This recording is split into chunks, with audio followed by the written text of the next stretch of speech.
The corruption that is in this world, therefore every corruption of sickness and disease, I decree their terminal end now in your bodies. The dispute over your body is ended today. The dispute over the bodies of your children, they are ended today. Every strange movement in your system is over this hour. Every poison in your body, every disorder of the chemistry of your system is neutralized today in the name of Jesus. Every weakness is turned to strength today in the name of Jesus. Every terminal disease is finally terminated this hour in the name of Jesus. The great physician is here. The master is here. He is master of the universe. He does whatever he pleases. Therefore, whatever is contrary to you. Shalom bien-aimé. Je suis votre humble serviteur Alain Mato et conseiller spirituel. En ce jour, nous allons partager autour d'un thème qui est très important concernant les dons spirituels. J'aimerais aujourd'hui parler de généralité sur les dons spirituels comme premier chapitre, et deuxième chapitre, parler sur les dons de révélation. Le troisième chapitre va porter sur les dons de puissance, ainsi le quatrième chapitre sur les dons d'inspiration. C'est un sujet qui est très important dans le corps de Christ, mais des fois un peu négligé. La raison d'être de cet enseignement, elle est totalement triple. J'aimerais parler concernant les généralités sur les dons spirituels, j'aimerais parler sur 3 raisons importantes qui cadrent avec cet enseignement. Pourquoi les dons spirituels en ce jour? Premièrement, c'est enlever la confusion dans le chef des enfants de Dieu. Lors de mes counselings, je me suis toujours posé la question intéressée à certains enfants de Dieu si réellement ils exercent les dons spirituels. Mais la plupart de ces enfants me disent: écoutez, nous avons des songes, des visions, mais en fait, ce ne sont pas les dons spirituels. Ce sont les moyens par lesquels le Saint-Esprit utilise pour faire exercer à quelqu'un les dons spirituels. Les visions, les songes sont les moyens par lesquels le Saint-Esprit fait exercer les dons spirituels. C'est là la confusion. Comme il a été dit au départ, donc nous allons parler de ces 3 raisons. Ça, c'est la première raison qui a déjà été évoquée. La deuxième raison, c'est enlever l'ignorance qui réside dans le chef de certains enfants de Dieu concernant les dons spirituels. 1 Corinthiens 12, 4 jusqu'à 10, Paul nous parle précisément sur 9 dons spirituels, mais répartis en 3 sous-groupes. Nous avons les dons de révélation, les dons de puissance, nous avons les dons d'inspiration. Dans les dons de révélation, vous avez les dons de paroles de connaissance, vous avez les dons de paroles de sagesse et vous avez les discernements des esprits.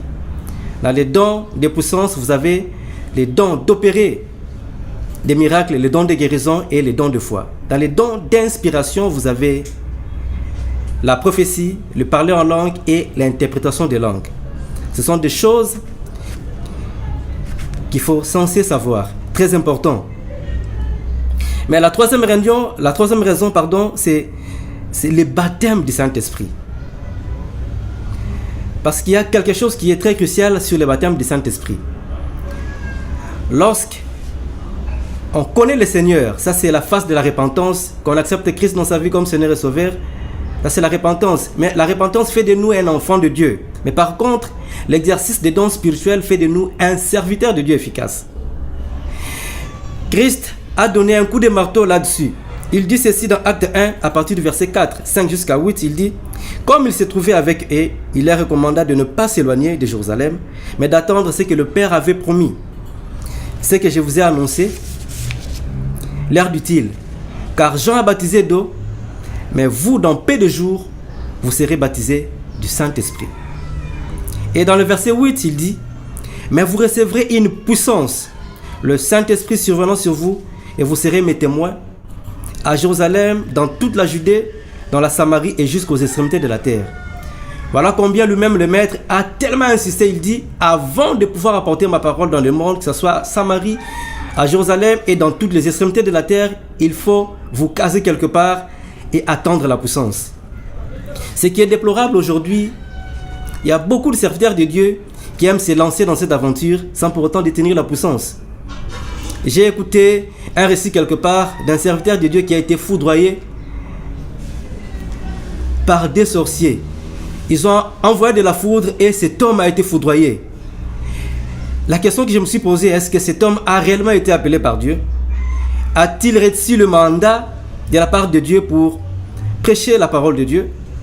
Ça, c'est la question que je me suis toujours posée. Parce qu'en fait, lorsqu'on est appelé par Dieu, il y a une ceinture de sécurité. Il y a une ceinture de sécurité. Il y a beaucoup de gens qui veulent s'aventurer avec l'appel dans le ministère, parler au nom de Jésus alors qu'ils n'ont pas reçu mandat de cela. Voilà pourquoi beaucoup dans le ministère échouent. Pourquoi? Parce que Dieu ne les connaît pas en tant que serviteurs de Dieu. Ou soit, ils ont précédé la chose au lieu d'attendre la puissance comme Dieu a dit, Christ a dit aux disciples, restez dans cette maison, à la chambre haute, attendez le baptême du Saint-Esprit. Mais à plusieurs veulent se lancer dans cette aventure sans pour autant détenir la puissance. Ça, c'est très, très, très important. J'aimerais parler sur les conditions d'être baptisé du Saint-Esprit. Bien-aimés dans le Seigneur, les conditions, elles sont multiples, mais j'aimerais recenser quelques conditions qui sont hyper importantes en ce moment. Premièrement, il y a la repentance. Dans Actes 2, 38, lorsque la Pentecôte a eu lieu, Pierre a pris le devant, il a parlé au nom de tous les apôtres. Il dit, repentez-vous et que chacun de vous soit baptisé au nom de Jésus pour le pardon des péchés et vous recevrez les dons du Saint-Esprit. Il pose la condition, il dit, repentez-vous. Premièrement, c'est la repentance. Vous voulez être baptisé du Saint-Esprit, bénéficier des dons spirituels. Premièrement, il faut la repentance. Qui dit repentance, c'est soumettre à la volonté de Dieu, plairer ce péché, ses fautes et tourner son regard vers Dieu. Accepter Christ dans sa vie comme Seigneur et Sauveur. Là, c'est la condition sine qua non. Matthieu 16, 17 à 18. Marc, 16, 17 à 18 nous parle aussi des mêmes faits. Il dit, voici les miracles qui accompagneront ceux qui auront cru. Il faut d'abord, premièrement, il faut croire à Christ et vous bénéficierez des dons spirituels. Ça, c'est très, très, très important. Quand je préparais ces assises, j'ai vu deux petites choses que j'aimerais partager à ceux-là qui vont nous suivre, n'est-ce pas, aux médias, peu importe les voies à lesquelles nous allons transmettre ces images. Il serait important pour vous de connaître ces choses. J'ai vu des images d'un homme qui était toujours en train de mener une vie qui n'est pas correcte, se donnant trop aux femmes, ce genre de choses. Mais j'ai vu une image qui était plus sombre que ça, c'est que plus en continuant cette vie, j'ai vu clairement une maladie de 4 lettres qui va pratiquement vous fragiliser. Il est temps, en écoutant cette parole, que vous puissiez avoir la décision aujourd'hui de pouvoir changer votre mode de vie, de vous confier totalement à Dieu parce qu'il est la seule source qui soit capable de vous sauver. La deuxième image que j'ai remarquée, c'est un papa qui est pratiquement né avec une chauve, mais qui a plus entraîné sa fille dans l'occultisme. Mais je vais donner quelques indices qui concernent cette personne. C'est au pied droit de cette personne, il détient une plaie bandée. Il est pratiquement la deuxième personne dans cette club mystique, mais il a entraîné sa fille qui fut servante de Dieu par force de pouvoir intégrer ces loges. Écoutez ce que je vous donne comme message. En un laps de temps record, cette maison va vous réclamer et vous allez mourir. Je vous ai vu tomber et j'ai prié pour vous. Automatiquement, Dieu a intervenu. Cette plaie a connu une sèche, une cicatrisation et vous étiez rétabli. Je vais juste prier pour vous Si vous ouvrez votre cœur, Dieu est en mesure aujourd'hui de changer votre vie. Vous allez juste répéter ces paroles avec moi. Dites, Seigneur, je vous donne mon cœur, je vous donne mon âme, je vous donne tout ce qui m'appartient.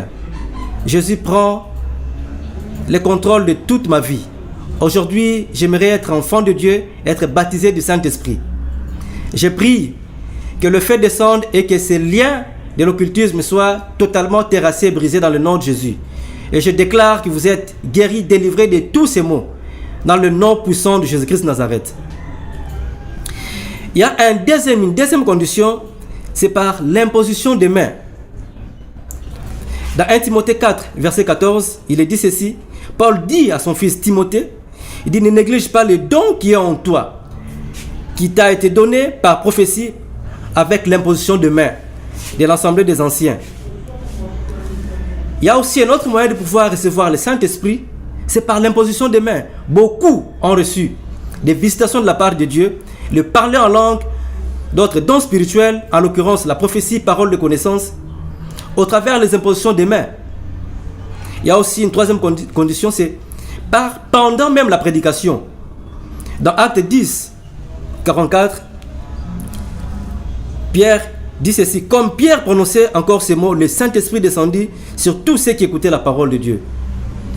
Il était à Joppé, dans la maison de Corneille, il était intéressé de pouvoir apporter la parole de Dieu, parce qu'il y avait plusieurs qui n'avaient pas encore connu le Seigneur.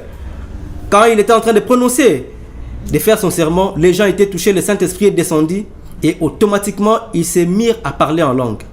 Donc, ça c'est aussi un moyen de pouvoir être baptisé du Saint-Esprit, c'est au travers aussi, pendant les moments de prédication. Et le troisième point, j'aimerais parler sur les dons spirituels et les ministères.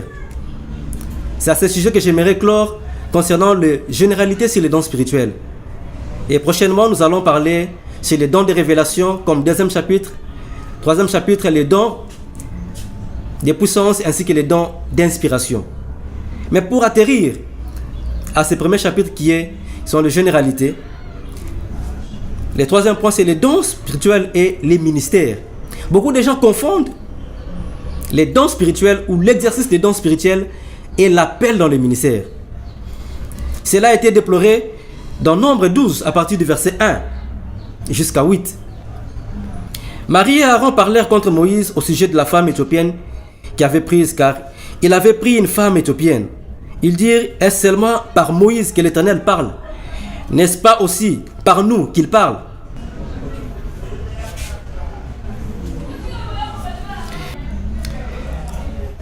Il y a beaucoup de gens qui prêtent beaucoup de confusion sur l'exercice des dons spirituels et l'appel dans le ministère. Ce sont deux choses qui sont totalement différentes. Ce problème a été posé dans Nombre, chapitre 12, verset 1 jusqu'à 8.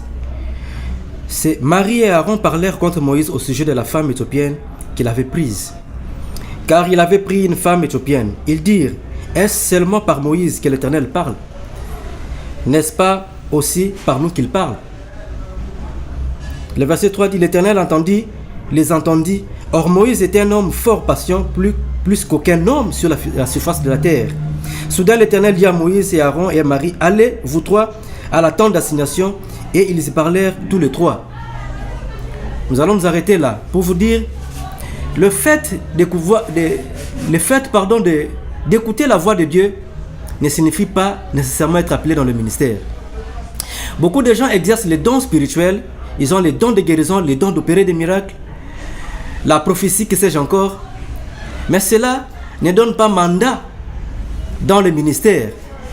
Être appelé dans le ministère, c'est quelque chose qui est différent, par entière. Et les dons spirituels sont aussi des choses qui sont aussi totalement différentes.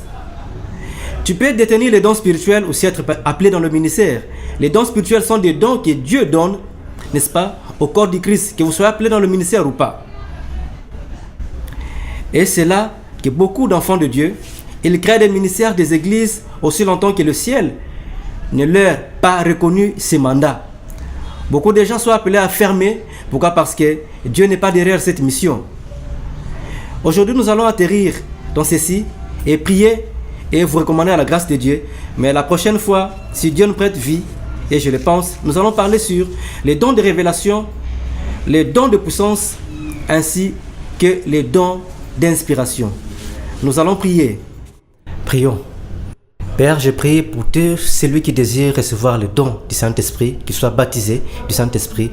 Père, je prie que le feu du Saint-Esprit descende sur ces personnes afin qu'ils soient touchés, que leur langue s'ouvre, qu'ils parlent en langue, que ta puissance les saisisse maintenant. Même celui qui est malade, je déclare, je proclame la guérison et reçois ton miracle maintenant au nom de Jésus. Merci mon Dieu, mon roi. Au nom de Jésus, Amen. Bye, à la prochaine fois.